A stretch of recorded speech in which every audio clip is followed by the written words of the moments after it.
ቅጣትን ሳታመጣ የምታልፍ ኃጢአት የለች ይሄ ሁሉ አስረሽ ምችው ይሄ ሁሉ ጭካኔ ይሄ ሁሉ በደል ይሄ ሁሉ አመጽ ቅጣት አለው ከቀማ ስት በቃ ቀምቼ ነበር እያልክ አይደለም በኖር መስጠት መጀመር ተሳዳቢ ከሆንክ መመረቅ ከክፉ መንገድ መመለስ ማለት ይሄ ነው በዝሙት ከኖርክ በንጽህና በአንድ ሚስት ተወስኖ መኖር ለውጥ ማለት ይሄ ነው በድሎት ከኖርክ መጾም የተወደዳችሁ ክርስቲያኖች እግዚአብሔር የሚገኘው በፍጹም በሆነ የተለወጠ ህይወት እንጂ በጊዜያዊ ጸጸትና ስሜት ውስጥ አይደለም በልምድ ውስጥ አይደለም አሁን ቅዱስ ገብርኤል ቤተክርስቲያን በየወሩ መጥቶ መሳለም ልምድ ሆኖብን ይሆናል በልምድ ውስጥ አይደለም በዚህ ልምድ ውስጥ ባለች እውነተኛ የህይወት ለውጥ ውስጥ ነው የሚገኘው እንዲህ አይነቱን ወራዊ ጉዞ የህይወት ለውጥ ጉዞ በማድረግ ውስጥ ነው የሚገኘው ወዳጆቼ አሁን ያለን አኗኗር የማይመች መሆኑን እያሰበን ሰበብ እየፈጠረ እግዚአብሔርን በዚህ ውስጥ እንዴት ማግኘት እችላለሁ የሚል ምክንያት እንዳናቀርብ እንዲህ አይነት ሰዎች እፊታችን ሆነው ይገስጹናል አልጋ ላይ እንጂ መስቀል ላይ አልሆንክ ወዳጄ እንዴ እግዚአብሔርን በጸሎት እንዳታናገረው እሳት ውስጥ እንኳን አልገባ ምን ምክንያት አለ ችንካራ አልቆምክ ምድር ላይ እንጂ የቆምክ ታዲያ ምን ምክንያት ምን ሰበብ አለ አንዳንዴ የእግዚአብሔር ቃል ሲነገር ምናልባትም ጭክን ያሉ ቃላት ስንሰማ ምን ያስፈራሩናል እነዚህ ሰባኪዎች ምን እንደዚህ ይላሉ ሌላ ደግ ነገር አወሩ እግዚአብሔርን የማያገኙ ሰዎች ስለ ኃጢአታቸው አያፍሩ ስለሚነገራቸው ነገር ግን ይደነግጣሉ ይፈራሉ መስማት አይፈልጉም ከዛ በኋላ ብዙ ሰው መስማት አይፈልገው ተርላ ደስታው ቅምጥልነቱ አሁን ያለው ኑሮ የተመቸው ሲሆን የእግዚአብሔርን ቃል መስማት በመጨከን ማዳመጥ አይፈልግም ይሸሻል አሁን የሚበጀን እሱ ብቻ ይሄ ለውጥ ምንድነው ጸጸት ብቻ ያልሆነ የህይወት ለውጥ ሪፖርት ብቻ አይደለም እያልኳችሁ አንዳንዶቻችን በሪፖርት የታጀበ የነሳ ህይወት ነው ያለ ሪፖርት እናቀርባለን ያ ማለት እንናዘዛለን ግን አንተው ከርሞ ሪፖርት እንደሚያደርግ ሰው ፋይናንሻል ስቴትመንቱን ባንክ ሪኮንሲሊየሽን ምናምኑን በሁሉ ጊዜ በዛ ኃጢአት ይኖራል ግን ጨክኖ አይቶ እንዴ አይደለም የህይወት ለውጥ ከክፉ መንገድ መመለስ ብቻ እግዚአብሔርን የማግኘት ጉዞ ሁለተኛው ነጥብ ከክፉ መንገድ መመለስ ነው እግዚአብሔር ያለንን አምነናል እግዚአብሔር ላለው ቃል ታዘናል ንስሐ ባትገቡ ሁላችሁ እንደዚህ ትጠፋላችሁ ያለውን የጌታችንን ቃል አምነናል ካመንነው ቶሎ ፈጥነን ንስሐ እንገባለን ወዳጆቼ እግዚአብሔር እንዲገኝ ከፈለገን ከክፉ መንገዳችን እንመለስ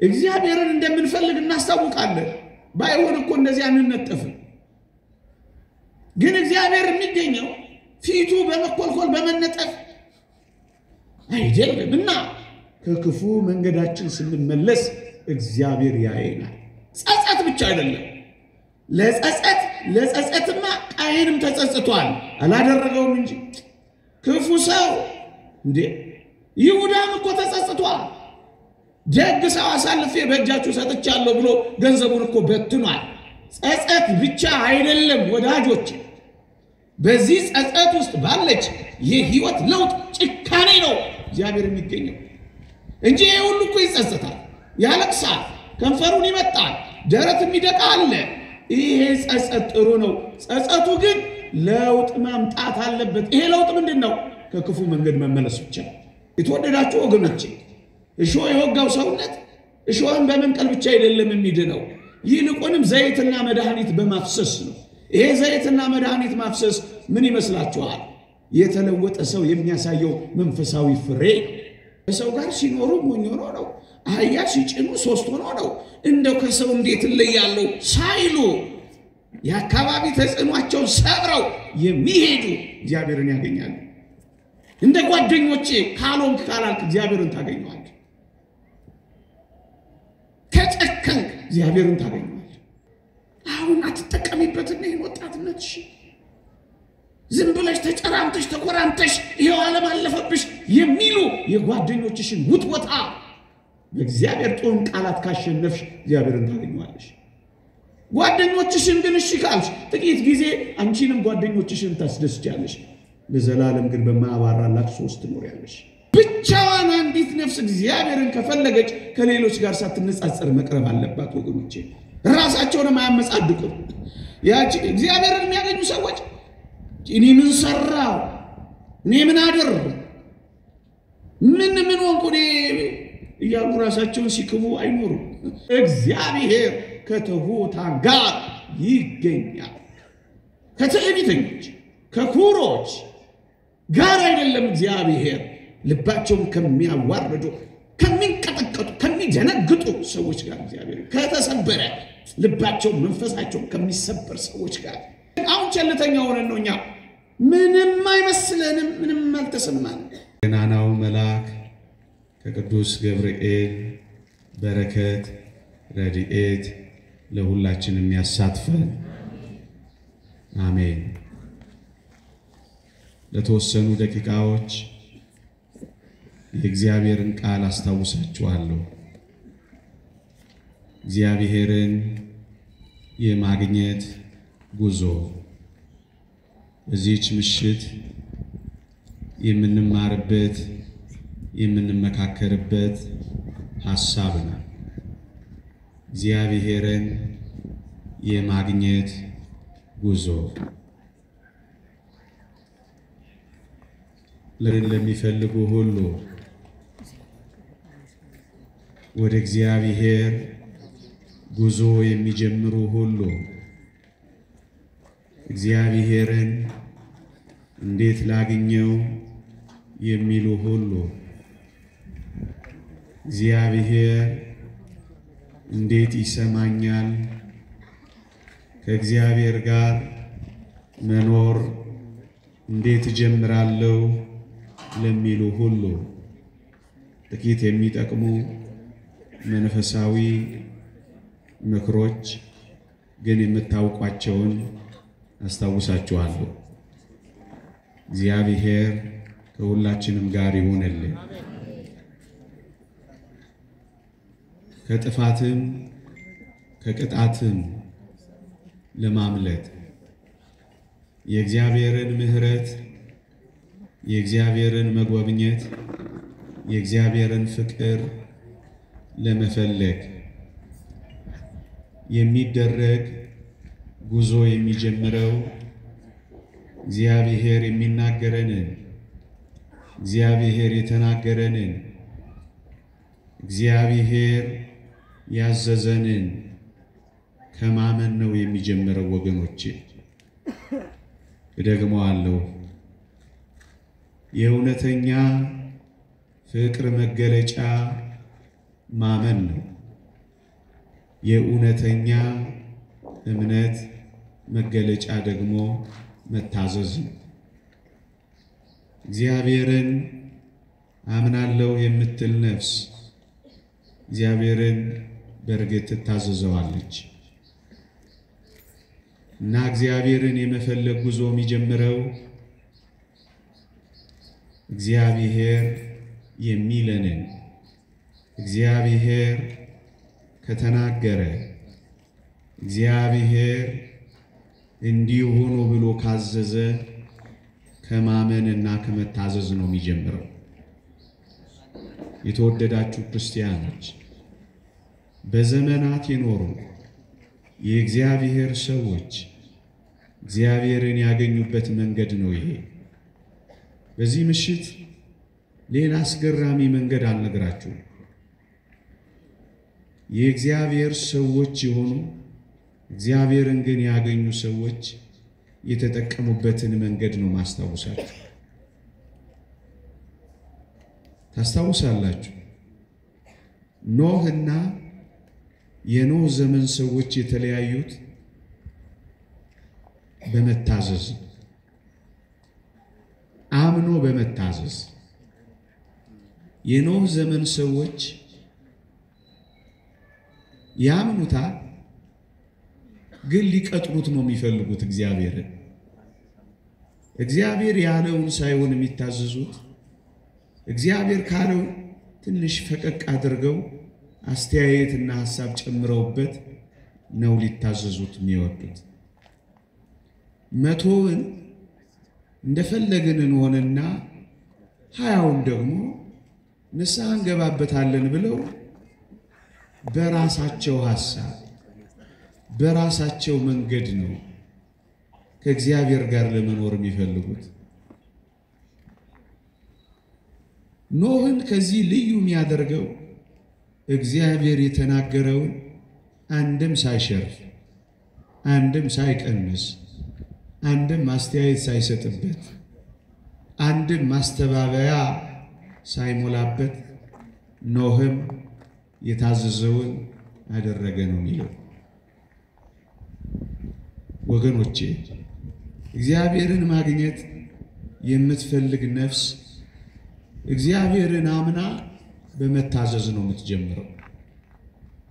እግዚአብሔርን ማግኘት እንፈልገዋለን ካላችሁ በማመን ፍጹም በማመን የነገረንን በመታዘዝ ነው እግዚአብሔርን የምናገኘው። እነዚህ የኖህ ዘመን ሰዎች ኃጢአት ጥሟቸዋል። ከኃጢአት ጋር ተላቀው ከእግዚአብሔር ጋር ተጣብቀው መኖር አይደለም የፈለጉት፣ ለመላቀቅ አቅቷቸዋል። ወገኖቼ አሁን እኛም እንዲህ አይነት ዝንባሌ ያለን ይመስላል። ኃጢአት በጣም ስለጣፈጠን ጣፋጩ እግዚአብሔርን የምር መቅመስ አቃተን። መጨከን ሳይሆን የወደድነው ቀጠሮ መቅጠርን የፈለግነው።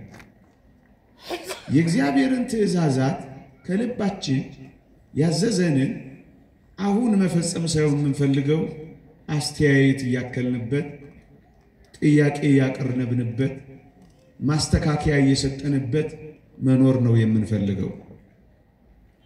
ያልታዘዙት መቶውን ሲበሉና ሲጠጡ ሲያገቡና ሲጋቡ መኖር እንጂ የፈለጉት የታዘዙትን ንስሐ መግባት አልፈለጉም። ወገኖቼ እግዚአብሔርን ለማግኘት የሚደረግ ጉዞ ያለንን ሙሉ ለሙሉ እሺ በማለት በመፈጸም ነው የሚጀምረው። ወገኖቼ እግዚአብሔርን የሚፈልግ ሰው ይታዘዛል። እግዚአብሔርን የሚፈልግ ሰው እሺ ይለዋል። እግዚአብሔርን የሚፈልግ ሰው ድንጉጥ ይሆናል እንደ ኖህ። እግዚአብሔርን የሚፈልግ ሰው አይዘገይም ይወስናል። እግዚአብሔርን የሚፈልግ ሰው ቀጠሮ ሲቀጥር አይኖርም፣ ይጨክናል። አያችሁ፣ እግዚአብሔር የሚገኘው የነገረንን በማመን ለመታዘዝ በምናደርገው ጭከና ነው። ወገኖቼ ለምን እግዚአብሔር አልሰማኝም? ለምን እግዚአብሔርን ማግኘት አቃተኝ? ሳናምን በማመን ወይም ማመናችንን በመታዘዝ ሳንገልጥለት እግዚአብሔር አይገኝም። በመመላለስ እግዚአብሔር አይገኝም። እግዚአብሔር አምላኬ ነው እያሉ በመፎከር እግዚአብሔር አይገኝም። የእግዚአብሔር አገልጋይ ነኝ እያሉ የእግዚአብሔርን አገልግሎት መለያ እየለበሱ እግዚአብሔር አይገኝም። እግዚአብሔር የሚገኘው በመታዘዝ ነው። የሰዶም ሰዎች ከሎጥ የተለዩት የሰዶም ሰዎች ፌዘኞች ስለሆኑ፣ ፌዘኞች እግዚአብሔርን አያገኙት።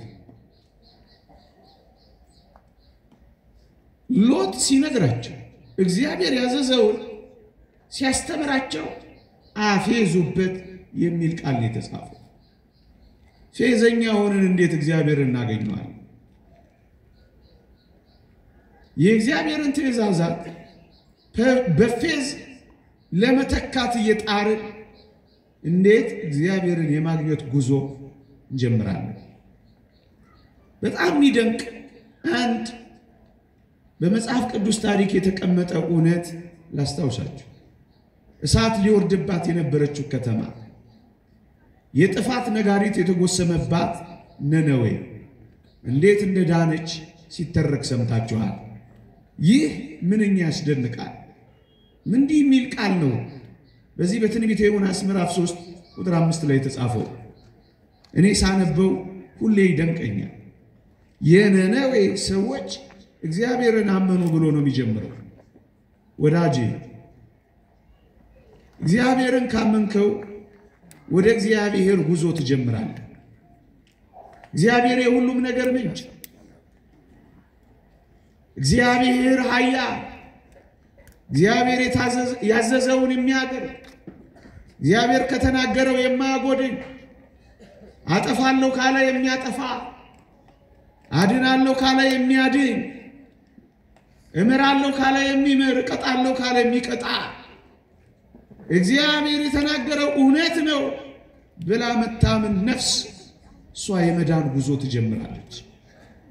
ኦርቶዶክሳውያን እግዚአብሔር የነገረንን አምነነዋል፣ አልተጠራጠርነው። እግዚአብሔር በተናገረው ነገር ወስነናል፣ ቀጠሮ አልቀጠርንም። እግዚአብሔር ያዘዘንን በማድረግ ህይወት ውስጥ ነን፣ በመታዘዝ ህይወት ውስጥ ነን ወይስ እኛ በምንፈልገው ህይወት ውስጥ በመኖር ውስጥ ነን?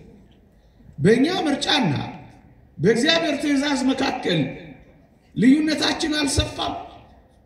ታዲያ እግዚአብሔር በዚህ ውስጥ እንዴት ይገኛል ወገኖቼ? እግዚአብሔርን አመኑ ብሎ ነው የሚጀምረው። ከተማይቱ ትጠፋለች፣ እግዚአብሔርን አመኑ። እሳት አወርዳለሁ፣ ደነገጡ። እግዚአብሔር ሲነግራቸው ሙሉ ለሙሉ ነው የተቀበሉት። ፌዝ ጥርጥር አልገቡበትም። እግዚአብሔርን አመኑ ተብሎ ነው የተነገረው። የሚነገረንን ነገር ብናምን ወደ እግዚአብሔር ጉዞ እንጀምራለን ወገኖች። የእግዚአብሔር ቃል እንዲህ ይላል፣ ለሚናገረው እምቢ እንዳትሉ ተጠንቀቁ ተብሎ ተጽፏል ወገኖች። እግዚአብሔር በዚህ ዘመን መጨረሻ ለሚናገረን ልባችን እሺ ባይ ነው አይመስልም። ለዚህ ነው ጉዞ የጀመርንም አይመስልም። ለሚነገረን የእግዚአብሔር ቃል እሺ የሚል ልቦና ከሌለን እግዚአብሔርን እንዴት እናገኘዋለን? የምንሰማው ቃል ጉዞ የሚያስጀምረን የምንሰማው ቃል ከእግዚአብሔር ጋር የሚያገናኘን ምን እንደሚሆን ታውቃላችሁ? ስለ እስራኤል የተጻፈውን ላንብብላችሁ። የሰሙት ቃል በእምነት ስላልተዋሃደ አልጠቀማቸውም ይላል። ጉዞ ከእግዚአብሔር ጋር ጀምረዋል፣ ግን ከነዓን ሳይገቡ የበዙት በምድረ በዳ ቀርተዋል። አምነውት ወጥተዋል፣ ግንስ አልተዋሃዳቸው። ምእመናን እግዚአብሔር የነገረን ተዋህዶናል። መሪያችን የምር እግዚአብሔር ሆኗል። መርሃችን የእግዚአብሔር ትእዛዛት የእግዚአብሔር ቃል ብቻ ሆኖ ተቀምጧል። ተዋህዶናል ወይ? እሺ እንለዋለን ወይ? ወደ ቀኝም ወደ ግራም አትበሉ ሲለን እሺ እንለዋለን። ተዋህዶናል ወይ? በምድረ በዳ ሲመራን እሺ፣ በጠላቶቻችን መካከል ሲያሰማራን እሺ። ተዋህዶናል ወይ? እግዚአብሔር ቃል የሰሙት ቃል ከሰሚዎቹ ጋር በእምነት ስላልተዋሃደ ነው ያልጠቀማቸው። ምእመናን ከእግዚአብሔር ጋር ጉዞ የሚጀምሩ ሰዎች ትእዛዛቱ ከነሱ ጋር ይዋሃዳሉ። የኑሯቸው መሪ፣ የሥራቸው ቀዳሚ፣ የተግባራቸው ፈጻሚ ነው የሚሆኑት። ለሚናገረው እምቢ እንዳትሉ ተጠንቀቁ ነበር የተባሉት። ሰው ከእግዚአብሔር ጋር ላለመጓዝ ወይም እግዚአብሔር ካሰበለት ላለመድረስ ወይም እግዚአብሔርን ላለመፈለጉ እግዚአብሔርን ለማግኘት ላለመፈለጉ መገለጫው ፈልገዋለሁ ወይም አልፈልገውም ማለት እንዳይመስላችሁ አለመታዘዝ የእግዚአብሔር ቃል እንዲህ ይላል እስራኤል ጉዞ ጀመረው ግን ከእግዚአብሔር ጋር ላለመግባት እንቅፋት የሆነባቸው አለማመናቸው ብቻ አልነበረ ተዋህዷቸው ግን ባለመታዘዝ ጠንቅ አልገቡም አልተዋሃዳቸው ስላልተዋሃዳቸው አልተቀማቸው ይሄ የተገለጠው በምንድነው ካላችሁ ባለመታዘዛቸው ጠንቅ ስላልገቡ ይላል ወገኖቼ እግዚአብሔርን ማግኘት ከፈለጋችሁ በዚህ በመጨረሻዎቹ የዘመናት ማለቂያ እግዚአብሔር የሚገኘው በሚታዘዝ ልብ ውስጥ ከእግዚአብሔር ጋር ለዘላለም ነው ለመኖር በመንግስተ ሰማያት በተላ ደስታ ከሱ ጋር ለዘላለም ለመኖር ጉዞ ከፈለጋችሁ ጉዞ ከፈለገን መታዘዝ እግዚአብሔርን የማፍቀር መገለጫው ማመን ነው የማመናችን ማሳያው መታዘዝ ጉዞ የምንጀምረው ማመናችንን በመታዘዝ በመግለጥ እንቢ ካል አንፈልገው ካመቻመች እንዲና እንዲያል ለማቻቻል ከፈለገን እግዚአብሔርን የማግኘት ጉዟችን ይቋረጣል እግዚአብሔርን ማግኘት የምትፈልግ ነፍስ እግዚአብሔርን በማግኘት ጉዞ ውስጥ ለድርድር ለውድድር ለፉክክር የምታቀርበው ነገር የላት ምንም ምክንያት የላት እግዚአብሔርን ላለማግኘት ምንም በቂ ምክንያት አታቀርብ እርሱ ያለውበትን ያውቃል አትልም ያፌን አይደለም የልቤን የሚያውቅ ነው አትልም ሰው እንደሆነው ነው የሆንኩት ከሰው የተለየ እኔ ምን አደረኩ አትልም አሁን ከዚህ የበለጠ ለእግዚአብሔር ምን ልሆንለት እችላለሁ ብላ ምክንያት አደረድርም እግዚአብሔር ያላትን ታደርጋለች ትታዘዛለች ማሳያዎች ልስጣችሁ ያ በመስቀል ላይ በቀኝ የተሰቀለው ወንበዴ እግዚአብሔርን ፈልጎ ያገኘው መስቀል ላይ ነኝ ምን ይመቻል አሁን እግዚአብሔር ያለውበትን ሁኔታ ይረዳል መቼም ይሄን ላለመረዳት እግዚአብሔር ሩቅ አይደለም እያለ ምክንያት ሲደረድር አልኖረም እግዚአብሔር በዛች ጭንቅ ሰዓት ውስጥ ፈለገው አገኘ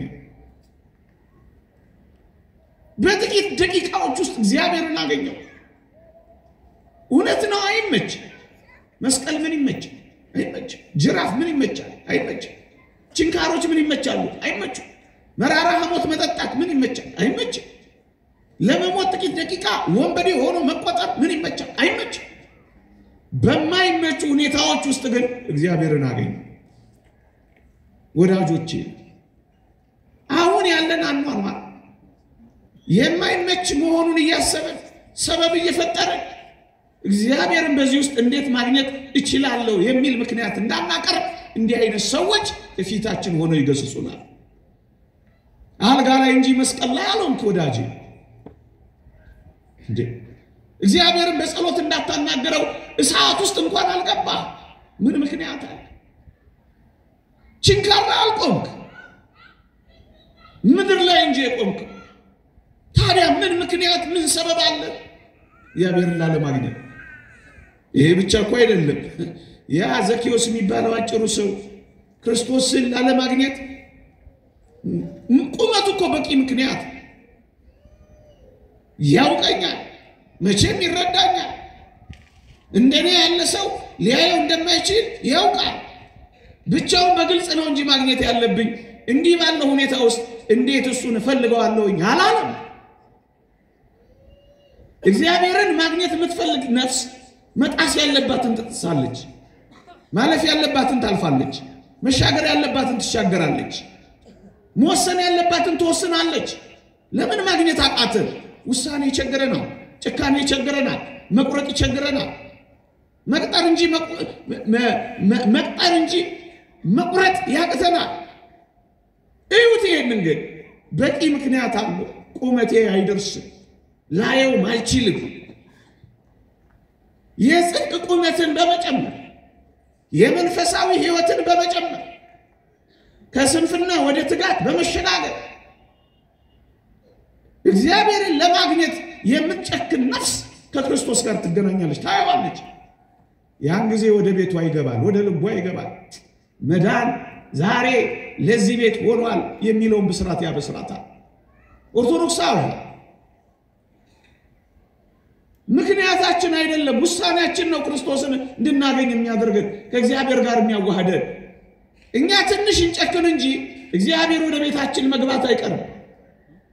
እግዚአብሔርን እንፈልግ እንጂ እግዚአብሔር እኛን ማግኘቱ አይቀርም። እሱ እየፈለገን ነው። አሁን ላይ እኛ ትንሽ ወጣ ስንል እግዚአብሔር አይኖቹን ወደኛ መትከሉ አይቀርም። በመፈለጊያው መንገድ ላይ እሱን በማግኘት ጉዞ ላይ እንሁን እንጂ እግዚአብሔር አይኖቹን ከኛ ሲነቅ ታይቶ አይታወቅም። አየው ትንሽ ወጣ በል ታየዋል። ትንሽ ጨክን ያበረታል። ትንሽ ቁም እየተንገዳገድክም ቢሆን ይደግፋል። ትንሽ ሞክር ያበረታል። ትንሽ ጨክን ቁርጥ እንድታደርግ ያደርገዋል። እንደሱ ነው ያደረገው እንጂማ ምክንያት መደርደር ይችላል። በሽተኛ ይዘው የመጡትን ሰዎች አታስታውሷቸው? አንድ በሽተኛ በቃሬዛ ይዘው መጡ። ክርስቶስ በነበረበት ቤት በሩ ተጨናንቋል። በበሽተኛ መግባት አይቻልም። ክርስቶስ ያውቀዋል። በጣም ሃርድ ነው ዛሬ። ይሄ ሁሉ ሰው በስቷል፣ ያጋፋዋል። እኛ ክርስቶስን እንዴት ማግኘት የሚቻል አይደለም ብለው አይደለም የተመለሱት። ክርስቶስ የልባችንን ያውቀዋል፣ በሽተኛም እንደያዘን ይረዳዋል አይደለም ያሉት። አላስገባ ቢላቸው እንኳን ጣራውን የነደሉት። በቃ እንደዚህ ነው። እግዚአብሔርን የምትፈልግ ነፍስ መጨከን አለባት፣ መወሰን አለባት። እግዚአብሔር የሚገኘው እንደሱ ነው። ጣራውን ነደሉት። በሽተኛውን በቃሬዛው የክርስቶስ እግር ስር አስቀመጡት። ጭካኔያቸውን ብርታታቸውን አየ። እግዚአብሔር ጭካኔህን ማየት ይፈልጋል። መፈለግህን በብርቱ ማየት ይፈልጋል። መለስ ቀለስ ማለታችንን አይደለም፣ መቆየት መፈለጋችን፣ ብርቱ የልባችንን መሻት እግዚአብሔር ማየት ይፈልጋል እንጂ በቂ ምክንያት አላቸው። በሩ ተዘግቷል። በቃ እሱን ማየት ይፈልጋል እግዚአብሔር። ወገኖቼ እሱን ማየት ይፈልጋል። እግዚአብሔርን ማግኘት የሚፈልጉ ሰዎች፣ የተወደዳችሁ ክርስቲያኖች፣ ፈሪዎች አይሆኑ። አንዳንዴ የእግዚአብሔር ቃል ሲነገር ምናልባትም ጭክን ያሉ ቃላት ስንሰማ ምን ያስፈራሩናል? እነዚህ ሰባኪዎች ምን እንደዚህ ይላሉ? ሌላ ደግ ደግ ነገር አወሩ።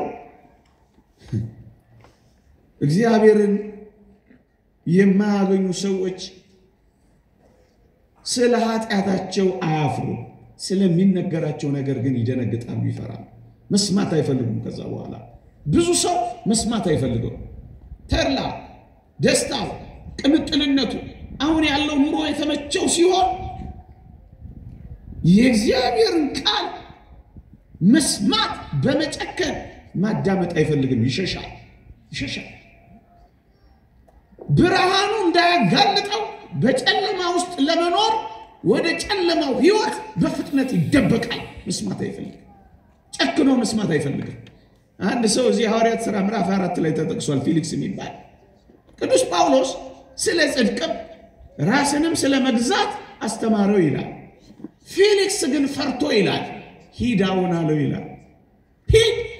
እግዚአብሔርን እንደነዚህ ሰዎች ማግኘት ፈሪዎች፣ ጽድቅን የማይሰሙ፣ ራስን ስለ መግዛት ማድመጥ የማይፈልጉ፣ ራሳቸውን ከሚገዙ ይልቅ እግዚአብሔር ቢቀርባቸው የሚመርጡ፣ ሂድ ሲመቸኝ። መቼ ነው የሚመቸው አይታወቅም። የምዕራፉን መጨረሻዎች ተመልከቱ። በጣም ያሳዝናል። ፊሊክስ ተመችቶት ታረቀ፣ እግዚአብሔርንም ማገኘ የሚል አታገኙ። መቼ ነው የሚመችሽ እህቴ? መቼ ነው የሚመችሽ ወዳጅ? መስማት አይፈልግም። ምን ማአታመጡብን አላችሁ የሚሉ፣ ምን ታስደነግጡናል፣ ምን ሌላ ስብከት አጡ እንደሚሉ ይቀጥራሉ እንጂ አይወስኑም። ሲመቸኝ ይላሉ እንጂ የሚመቻቸውን ህይወት እንኳን ነው ሲያመቻቸው አይታወቅም። እንዲመቻቸው ብቻ ነው የሚፈልጉት። የሚመቻቸው ዘመን እንዲመጣ ነው እንጂ የሚፈልጉት እንዴት እንደሚያመቻቹ ግን ማሰብ አይፈልጉም። እሺ ንስሐ አባት ለመያዝ አመቻቸ። እሺ ራሳችሁን ተረጋግታችሁ ለመፈተሽ ማን ያመቻችል? ሲመቸኝ አለው ይላል። እድላቸውን ያባክናሉ እንጂ እጃቸው ላይ ፊታቸው ላይ የቀረበውን እድል መጠቀም አይፈልጉም። የዚህችን ምሽት እድል የሚጠቀምባት ሰው አለ? እቺ ምሽት እኮ እድል ናት። እቺ ምሽት እኮ የብድር ዕድሜ ናት። እቺን ምሽት ያላገኟት እጅግ በርካቶች እኮ አሉ። አልጋ ላይ ዋሉ፣ ኦክሲጅን የተገጠመላቸው በማቃሰት የሚሉ እንኳን የእግዚአብሔርን ቃል ለመስማት የራሳቸው ድምፅ የጠሉ በጣም ብዙዎች እኮ አሉ። እቺ ምሽት እኮ እድል ናት። እግዚአብሔርን ለመጓዝ የሚያረጉ ሰዎች በሰሩት ስራ በሚኖሩት ኑሮ ያፍራሉ እንጂ የሚሰሙትን ቃል ፈርተው እግዚአብሔርን ያባረሩት አባረረው። ይሄ ካመለጠ የማይመለስ ነገር አለ ወገኔ። የዛሬው እዚህ ቁጭ ብሎ ማድመጥ ነገ ላይ ይገኝ ይችላል ወገኔ። ነገ ባይኖርስ? ነገ የመንፈሳዊነታችን ባይቀጥልስ? ነገ የዲያብሎስ ፈተና ቢበረታስ? አያችሁ፣ ለዚህ ነው እግዚአብሔርን ማግኘት የሚፈልጉ ሰዎች የሚጀምሩት ከማመንና ቶሎ ከመታዘዝ ነው። የእግዚአብሔር ፍለጋ እግዚአብሔርን ማግኘት የሚጀምረው ከዚህ ነው ወገኖቼ። ጥቂት ጥያቄዎች ጠይቃችሁና ወደ ሁለተኛው ነጥብ ልለፍ። እግዚአብሔር ያለንን አምነናል? እግዚአብሔር ላለው ቃል ታዘናል? ንስሐ ባትገቡ ሁላችሁ እንደዚህ ትጠፋላችሁ ያለውን የጌታችንን ቃል አምነናል? ካመንነው ቶሎ ፈጥነን ንስሐ እንገባለን። ቅድም እንዳልኳችሁ ሰዎች የነነዌ ሰዎች እግዚአብሔርን አመኑ ተብሎ እንደተጠቀሰው አምነናል። ንስሐ ካልገባን እንደምንጠፋ አምነናል። ይሄን የሚያምን ሰው መጀመሪያ የሚያደርገው እግዚአብሔር ጋር በንስሐ እንዲታረቅ። ምሳር ከዛፎቹ ስር ተቀምጧል፣ ፍሬ ማፈራ ዛፍ ሁሉ ይቆረጣል የሚለውን ቃል አምነናል። መጥረቢያ ስር መቆማችንን አውቀናል። እስከዛሬ ለዘመናት መልካም የሆነ ክርስቲያናዊ ፍሬ ስላላፈራ እግዚአብሔር የሚቆርጥበት ቀን እንዳለው አምነናል። መጥረቢያ ስር እንደቆምን ተረድተናል። ስለቱን አይተናል። ክርስቲያን እሱን ያምናል። ከሌላው ምን ለየው? እዚህ ግቢ ውስጥ ያለነው እንዲህ አይነት ልብ ስለሚኖረን እናምነዋለን። ከዚህ አንታዝ ደግሞስ ጌታችሁ በምን ሰዓት እንደሚመጣ አታውቁምና ተዘጋጅታችሁ ኑሩ የሚለውን አምነናል። አማኞች አንመስል። ምክንያቱም ባለመታዘዛችን ያሳብቅብናል። ጌታ በምን ሰዓት እንደሚመጣ አላውቅም፣ ስለዚህ እዘጋጃለሁ ምትል ነፍስ እሷ ጉዞ የጀመረች ነፍስ ናት። አንደኛ ያምናሉ፣ ታዘዛሉ። ሁለተኛ እግዚአብሔርን የማግኘት ጉዞ። ሁለተኛ እግዚአብሔርን ለማግኘት የሚጓዙ ሰዎች ሁለተኛ የሚያደርጉት ምን እንደሆነ ታውቃላችሁ? አጭር ነገር ነው የሚያደርጉት። ከክፉ መንገዳቸው ይመለሳሉ። የእግዚአብሔር ቃል ይህን ነው የሚለው። ወደ እግዚአብሔር ጉዞ የሚጀምሩ እግዚአብሔር የሚጠላባቸውን ነገር ይተዋሉ። እግዚአብሔር አታድርጉ ካላቸው አድርጉ። ጉዞ የጉዞ ሁለተኛ ደረጃው ይሄ ነው። ምን ማድረግ? ከክፉ መንገዳቸው ይመለሳሉ። የእግዚአብሔር ቃል እንዲህ ይላል። ቅድም ያነሳውላችሁ በመጨረሻ እግዚአብሔርን ያገኙት የነነዌ ሰዎች ምን ተብሎ እንደተጻፈ ታውቃላችሁ? እግዚአብሔርን አመኑ፣ ታዘዙና ምን አደረጉ መሰላችሁ? ትንቢተ ዮናስ ምዕራፍ 3 ቁጥር 10 ተመልከቱ። እግዚአብሔርን ከክፉ መንገዳቸው እንደተመለሱ አየ፣ ስራቸውን አየ ይላል። ልድገመው። እግዚአብሔር ከክፉ መንገዳቸው እንደተመለሱ ስራቸውን አየ ይላል። ወዳጆቼ እግዚአብሔር እንዲገኝ ከፈለገን ከክፉ መንገዳችን እንመለስ። እግዚአብሔርን እንደምንፈልግ እናስታውቃለን። ባይሆን እኮ እንደዚህ አንነጠፍም። ግን እግዚአብሔር የሚገኘው ፊቱ በመኮልኮል በመነጠፍ አይደለም እና ከክፉ መንገዳችን ስንመለስ እግዚአብሔር ያየናል። እግዚአብሔር ሲያየን ያገኘናል። የተወደዳችሁ ክርስቲያኖች እግዚአብሔር የሚገኘው በፍጹም በሆነ የተለወጠ ሕይወት እንጂ በጊዜያዊ ጸጸትና ስሜት ውስጥ አይደለም፣ በልምድ ውስጥ አይደለም። አሁን ቅዱስ ገብርኤል ቤተክርስቲያን በየወሩ መጥቶ መሳለም ልምድ ሆኖብን ይሆናል። በልምድ ውስጥ አይደለም። በዚህ ልምድ ውስጥ ባለች እውነተኛ የሕይወት ለውጥ ውስጥ ነው የሚገኘው። እንዲህ አይነቱን ወራዊ ጉዞ የሕይወት ለውጥ ጉዞ በማድረግ ውስጥ ነው የሚገኘው። እግዚአብሔር ከክፉ ስራቸው ሲመለሱ የሕይወት ለውጣቸውን ነው እግዚአብሔር ያየው። እግዚአብሔር የነገራቸውን በማመን በክፉ ስራቸው ላይ ሲጨክኑ እግዚአብሔርን አገኙ። አያችሁ? አሁን የሚያስፈልገው በክፉ ስራችን ላይ መጨከንና መተው። ከክፉ ስራችን ስንቆራረጥ እግዚአብሔርን ወደ ማግኘት እንሸጋገራለን። ከክፉ መንገዳችን ስንመለስ ወደ እግዚአብሔርን ወደ ማግኘት ጉዞ እንመለሳለን። ወደ እኔ ተመለሱ የሚለው ቃል የሚያሳየው ይህንን ነው።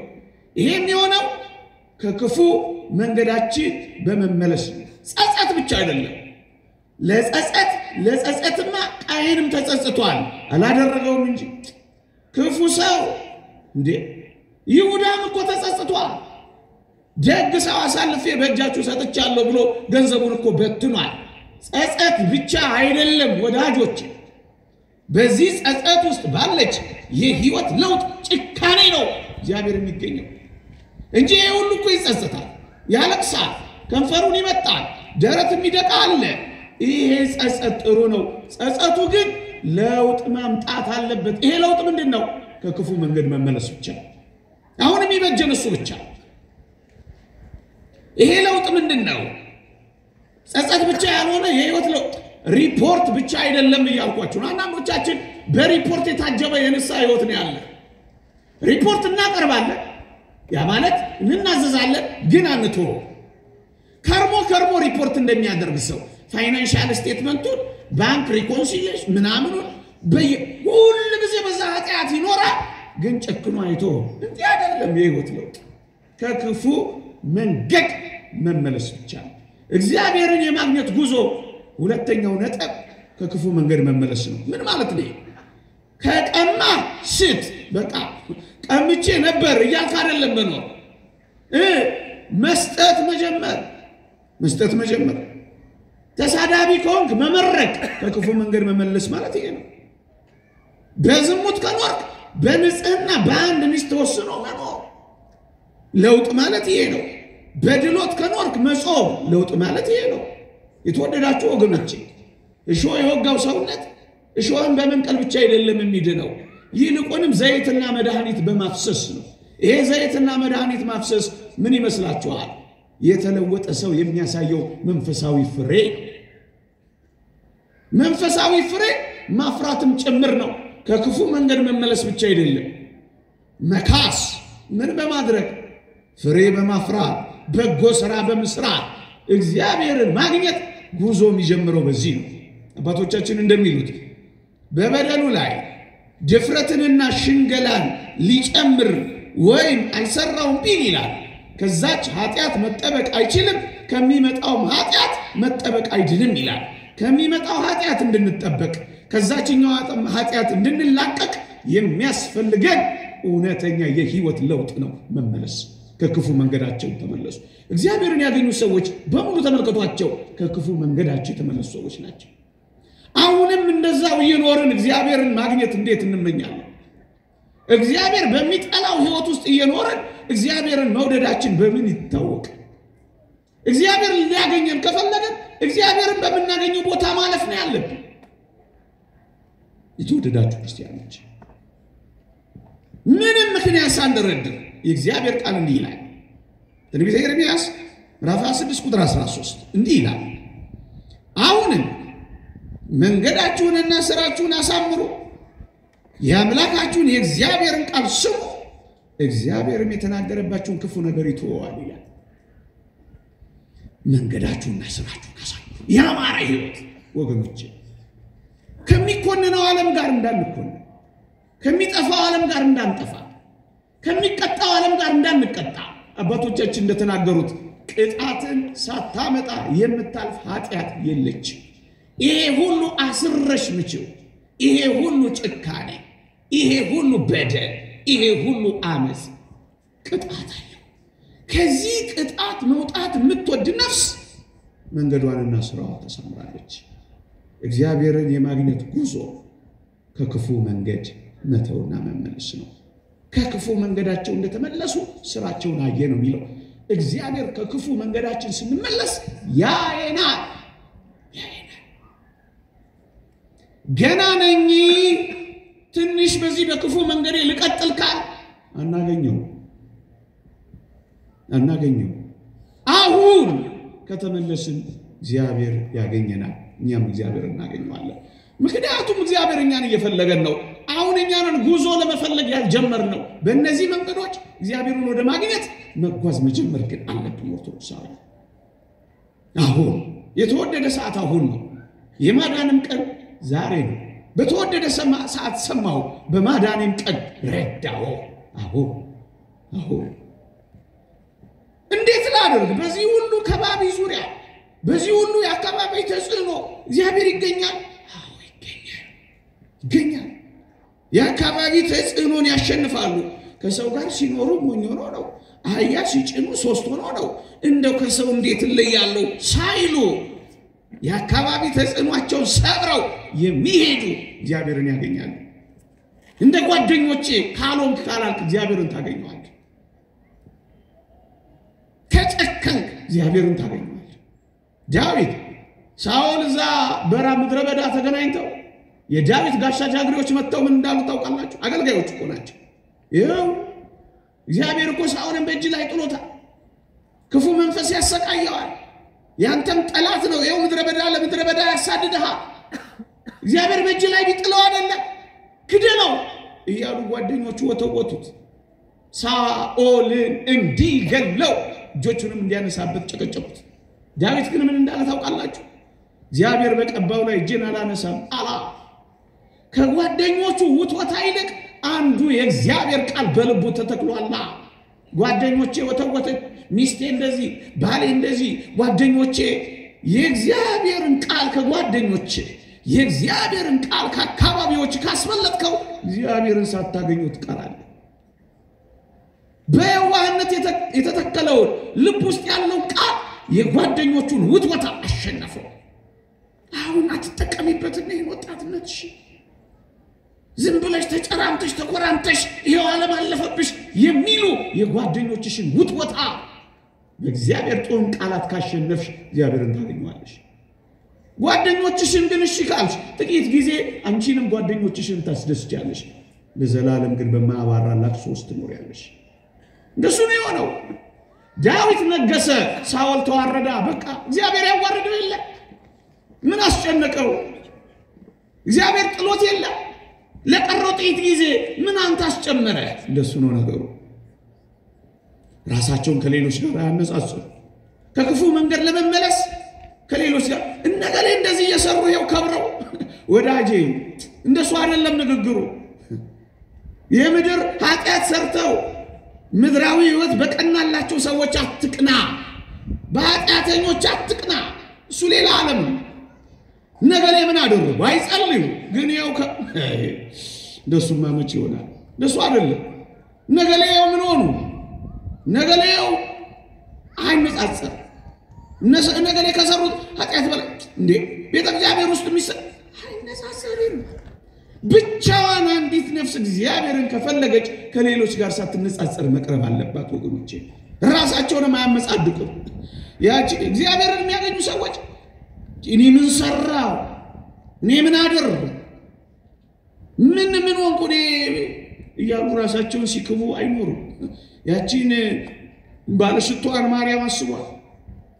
ስምዖን እግሩ ስር ሆኖ የክርስቶስን ምሕረት ሳያገኝ ከሩቅ የመጣች ሴት እንባዋን እያፈሰሰች እንዴት ምሕረት አግኝታ እንደሄደች ተመልከቱ። ብዙ ከወደድክ ብዙ ይማርልሃል አይደል ነገር። እዚህ ቤት ተቆፍ ብዙ ዘመናት እየተመላለሰ ያላገኘውን አንዳንዶች በአንዲት ደቂቃ ሲያገኙ አይታያ ለምን ምንም እንዳልሆነ ማለት ራሳችንን ምንም እንዳልተፈጠረ ለምደነዋል ራሳችንን እያመጻደቅን ምን ኖረ ምን ድፍረት ይሄ ድፍረት ኃጢአት በተለይ በውስጥ ማለት እየፈሩ እየተንቀጠቀጡ ይመጣሉ እቤት ውስጥ ያሉት ደግሞ ኮርተው ለእግር ውሃ እንኳን ማቀሩ እነዛ በእንባብሳሉ እነዚህ ውሃ ማቅረብ እንኳን አይፈልጉም ኩራታቸው ምስድቅናቸው በብዙ ኃጢአት ተከበን ምንም እንዳልሆነን እናስብ ተመጻዳቂዎች አያችሁ ያቺ ያገኘችው ይሄኛው ሳገኘው እግዚአብሔርን የሚፈልጉ ሰዎች እንደዚህ ነው የሚሆኑት ምክንያት አይደረግ አንድ እግዚአብሔር ቃል አንብብና ትምህርት ይልከክላችሁ ዳዊት እንዲህ ይላል መዝሙር 65 ቁጥር 18 ላይ በልቤ በደል ቢኖር ኖሮ እግዚአብሔር ልመናዬን አይሰማኝም ነበር ይላል ከክፉ መንገድ ስትመለስ ነው የምታገኝ ከበደልክ ስትክስ ነው ከእግዚአብሔር ጋር መተያየትን ይጀምር በልቤ በደል ቢኖር ኖሮ እግዚአብሔር አይሰማኝም ነበር እያችሁ እግዚአብሔር እንደሚሰማው ሰው ሆኖ ለመኖር እነዚህን ከክፉ መንገድ መመለስ ከበደል መራቅ ብቻ በንስሐ ብቻ ሌላ እኮ አድርጓል አትሳቋል አለ እግዚአብሔር አትስሩ አለ እግዚአብሔር አትኑሩ አለ እግዚአብሔር አትደሰቱ አለ እግዚአብሔር አንድ ነገር ብቻ ነው እግዚአብሔር ያዘዘን ኃጢአት አትስሩ በቃ ሁለተኛ ሶስተኛና ለዛሬ መጨረሻው ብዙ ሰዓት እንዳላቆያችሁ እግዚአብሔርን የእግዚአብሔር የሆኑ ሰዎች እንዴት አገኙት እግዚአብሔርን ማግኘት ፈልጋለሁ ምትል ነፍስ ሶስተኛ የምታደርገው አንዲት ነገር እግዚአብሔርን ያገኙ ሰዎች እንዴት አገኙት ይውላችሁ ራሳቸው በእግዚአብሔር ፊት በእውነት ሲያዋርዱ እግዚአብሔርን ያገኙታል ኩሮች አይደሉም እግዚአብሔርን ድንጉጦች ያገኙታል ትዕቢተኞች አይደሉም እግዚአብሔርን ትሑታን ያገኙታል ቸልተኞች አይደሉም እግዚአብሔርን ንቆች ያገኙታል እነዚህ አይነው ሰዎች እግዚአብሔርን አግኝተው ከቅጣት ወደ ምህረት ተሸጋግረው እንዴት እንደተመለሱ አይታችኋል ያደረጉት አንድ አስደናቂ ነገር ግን ራሳቸውን በኃይለኛው በእግዚአብሔር ፊት ማዋረድ ማቅ ለበሱ ማቅ ሲለብሱ ሳያቸው ሐር አለበሳቸው እግዚአብሔር አከበራቸው ከዙፋናቸው ሲነሱ መሬት ሲወርዱ ሲያያቸው እግዚአብሔር እንደገና ወደ ዙፋን መለሳቸው የተወደዳችሁ ክርስቲያኖች አመድ ሲነሰንሱ ሲያያቸው እግዚአብሔር ጸጋውን አለበሳቸው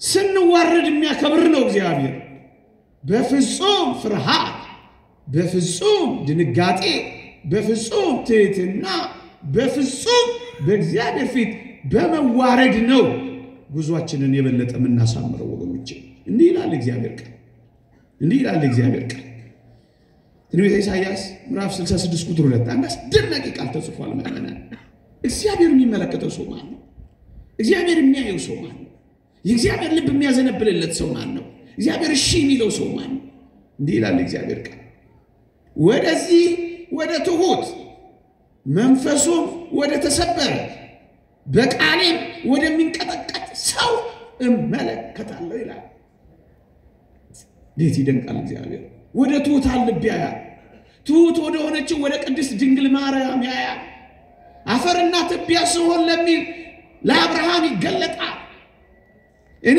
ጭንጋፍ ነኝ የሚለው ጳውሎስን ሶስተኛ ሰማይ ያደርሰዋል እግዚአብሔር ከትሁታን ጋር ይገኛል ከትዕቢተኞች ከኩሮች ጋር አይደለም እግዚአብሔር ልባቸውን ከሚያዋርዱ ከሚንቀጠቀጡ ከሚደነግጡ ሰዎች ጋር እግዚአብሔር ከተሰበረ ልባቸው መንፈሳቸው ከሚሰበር ሰዎች ጋር እግዚአብሔርን በልዕልና ከሚያከብሩት ሰዎች ጋር እግዚአብሔር ይገኛል እግዚአብሔርን ማግኘት ከፈለክ በዚህ ህይወትና እግዚአብሔር በኃይለኞች ላይ አይጨመርም ወገኖቼ ራሳቸውን ከሚያዋርዱት ጋር ግን ይሆናል እግዚአብሔር ዝቅ ሲሉ የሚያገኙት አምላክ ነው እግዚአብሔር ወደ ከፍታ የሚያወጣው ከዝቅታ ነው። እግዚአብሔር ማግኘት የምትፈልግ ነፍስ እንደዚህ ነው የምትሆነው። እኔ ታናሽ ነኝ ለሚሉ ታላቅ ድል የሚያጎናጽፍ አምላክ ነው። ጌዲዮንን ተመልከቱት። እኔ በጣም ታናሽ ነኝ ነገሬም ወገኔም የተጠቃ ነው ሲል እግዚአብሔር ኃይልን አስታጠቀው። እግዚአብሔር እንደሱ ነው የሚያደርገው። በመንቀጥቀጥ በትህትና ለሚቀርቡት እግዚአብሔር ታላቅ ድልን ነው የሚያጎናጽፈው። ወደዚህ ወደ ትሁት መንፈሱም ወደ ተሰበረ ሰው እመለከታለሁ። እግዚአብሔር ተመለከተን ማለት አገኘን ማለት ነው ወገኖች። እኛም እግዚአብሔርን አገኘነው ማለት ነው። ስለዚህ ኩራት ይቅር፣ ትዕቢት ይቅር፣ ኩፈሳ ይቅር፣ ይሄ ዝም ብሎ መለስ ቀለስ ማለት ይቅር። በመደንገጥ በመንቀጥቀጥ በመፍራት በመሰበር ወደዚህ ህይወት እንምጣ። የእግዚአብሔርን ቃል በመስማት የተወደዳችሁ ክርስቲያኖች በሙሉ ተመልከቷቸው። ቅዱስ ዮሐንስ መጥምቅ ከሱ ልጀምር የጫማውን ጠፍር ልፈታ አይገባኝም ሲል ራሱን እንዲነካው አደረገው። እንደሱ ነው ያደረገው። እኔ ዝቅ ልል ይገባኛል ሲል ሴቶች ከወለዷቸው በላይ ብልጫ ያለው እንደሆነ ተናገረለት። የኔ ጭንጋፍ ነኝ ሲል እስከ ሶስተኛው ሰማይ ነጠቃ ጳውሎስ። እንደሱ ነው እግዚአብሔር የሚያደርገው። መሬት እያየች ደረቷን እየደቃች እኔን ኃጢአተኛውን ማረች የምትል ያቺ ነፍስ እዛ በሉቃስ ወንጌል ምዕራፍ 18 ላይ ያለው ያቀራጭ የእግዚአብሔር ምሕረት አግኝቶ ወደ ቤቱ ሄደ።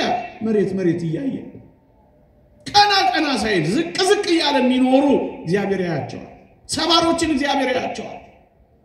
ደካሞችን ደካማነታቸውን የሚያምኑ ጥበባቸውን የሚሽሩ ያላቸው እንደሌላቸው የሚሆኑ እግዚአብሔር ከነሱ ጋር ነው የሚሆነው። ቅድም እንዳልኳችሁ እግዚአብሔር ከኃይለኞች ጋር ተጨምሮ ኃይለኛ አይሆንም። እግዚአብሔር ምንም ንግግር በማያውቁ በሶፊስቶች አፍ በሐዋርያት አፍ ንግግር የሚያውቁትን ሶፊስቶችን ነው ያሳፈረው እግዚአብሔር እንደዚህ ነው። የባሪያይቱን መዋረድ አይቷልና ከምትል ከመቤታችን ጋር ነው እንጂ ጸሎቴ ትጋሃለሊቴ ውበቴ ንጽህናዬ ከምትል ማርያም ጋር አይደለም የነበረው። የባሪያይቱን መዋረድ አይቷልና ከምትል ትሁት ጋር ነው የሚኖረው እግዚአብሔር። ወደዚህ ወደ ትሁት መንፈሱም ወደ ተሰበረ በቃሌም ወደሚንቀጠቀጥ ሰው እመለከታለሁ። እናቴ ቢታ ይርቅማው ኩራት አይበቃም። አንደነግጠን ይሆነላል። ለሚሆነው ነገር መቼ ነው እንደነገጠ? እንደሱ ነው ወገኖቼ። ሰይጣንን የሚያሸንፈው አንድ ነገር ብቻ ነው። ትሁታን ሰይጣንን ያሸንፋሉ። ትህትና የሰይጣንን ትዕቢት ያዋርደዋል ይላል። ሰይጣንን ማዋረድና ማሳፈር ከፈለግን እግዚአብሔርን የምናገኝባት መንገድ ትህትና ብቻ ናት። እግዚአብሔር ትዕቢተኞችን ይቃወማል፣ ለትሁታን ግን ጸጋን ይሰጣል። እግዚአብሔርን በምን እናገኘው? አንድ ሁለት ጥቅሶችን ብቻ ነግሬያችሁ አበቃለሁ። ብዙ ዝርዝር አለው ትምህርቱ፣ ይበቃል። ከዚህ በላይ አላስመሻችሁም። በምንድን ነው ሲያዋርዱ የነበረው የእግዚአብሔር ሰዎች? እንዴት አዋርደው ራሳቸውን አገኙት? ይሄ ህይወታችን መመሪያ ስለሆነ ነው አለፍ ገደም ብዬ የምጠቅሰው። የክርስቲያን ሁሉ የእግዚአብሔርን የሚፈልግ ሰው ሁሉ መንገዱ ይሄ እንዲህ ይላል። መጽሐፈ ዕዝራ ምዕራፍ 8 ቁጥር 21 ላይ አንድ አስደናቂ ቃል ተጠቅሷል። እሱን ላንብብና አንድ ጥቅስ አንብቤ ያበቃል። በፈጣሪያችን ፊት ሰውነታችንን እናዋርድ ዘንድ ጎዳናችንም ያቀናልን ዘንድ ለልጆቻችንና ለፍጥረቱም ሁሉ ጎዳናቸውን ያቀናላቸው ዘንድ አህዋ በሚባል ወንዝ ጾምን እንጾም ብዬ አዋጅ ነገርኩኝ ይላል ዕዝራ።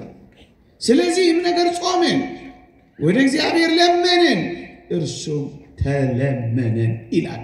በፈጣሪያችን ፊት ሰውነታቸውን እናዋርድ ዘንድ ጾምን፣ ስለዚህም ነገር ለመንን፣ ወደ እግዚአብሔር ጮህን፣ እርሱም ተለመነ። እግዚአብሔርን አገኙት። ምን አድርገው? በጾም ራሳቸውን አዋርደው። አሁን እኛ እኮ እንዳጠቃላይ ብሔራዊ ንስሐና ጾም ያስፈልገን ነበር ያሉት አባቶቻቸው። በምንም ነገር ፈቀቅ አናደርገውም። እፊታችን የቆመውን ያጋንንት ተራራ አንድ ነገር ብቻ፣ በእግዚአብሔር ፊት መዋረድ፣ በጾም መዋረድ፣ በንስሐ በመዋረድ፣ ብርቱ ጸሎትና ጩኸት በማሰማት መዋረድ። እሺ ብሔራዊውን እንደው አይን ነገር በግለሰብ እንኳን ይሄን ግን ማድረግ መጀመር አለብን። ስለዚህ ነገር ጾምን፣ ወደ እግዚአብሔር ለመንን፣ እግዚአብሔር ተለመነን። አገኘነው፣ እግዚአብሔር ምሕረቱን አገኘነው፣ ይቅርታውን አገኘነው።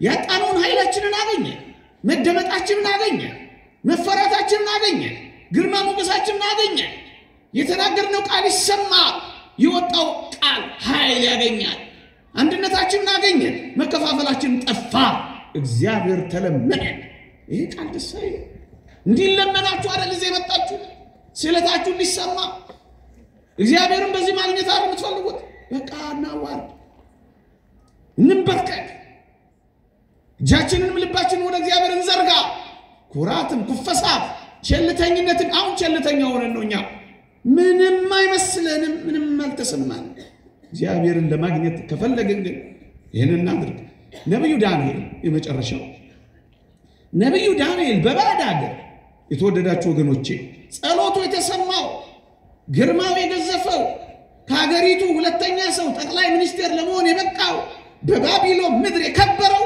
ሽቶ እየተቀባ ቅባት እየተቀባባ ኖሮ አይደለም ባል እንደነሱ አይነት ባል ያከበረ ፊስት ያደረገ አይደለም ፋስት ያደረገ ስለኖረ እየጾመ አሸነፋቸው ይሄን ዓለም ማሸነፍ የሚፈልግ ሰው እንደዚህ ነው የሚኖረው እንዲህ ይላል ትንቢተ ዳንኤል ምዕራፍ 10 ቁጥር 12 ላይ ዳንኤል ሆይ አትፍራ ልብ ያስተውል ዘንድ ሰውነትህም በአምላክ ፊት ይዋረድ ዘንድ ካደረክበት ከመጀመሪያው ቀን ጀምሮ ቃል ተሰምቷል እኔም ቃልህን ሰምቼዋለሁ አለው ይላል ራስን ለማዋረድ ከጀመርክበት ከመጀመሪያው ቀን ጀምሮ ቃል ተሰምቷል ስታዋርድ ትሰማለህ በቃ መመሪያው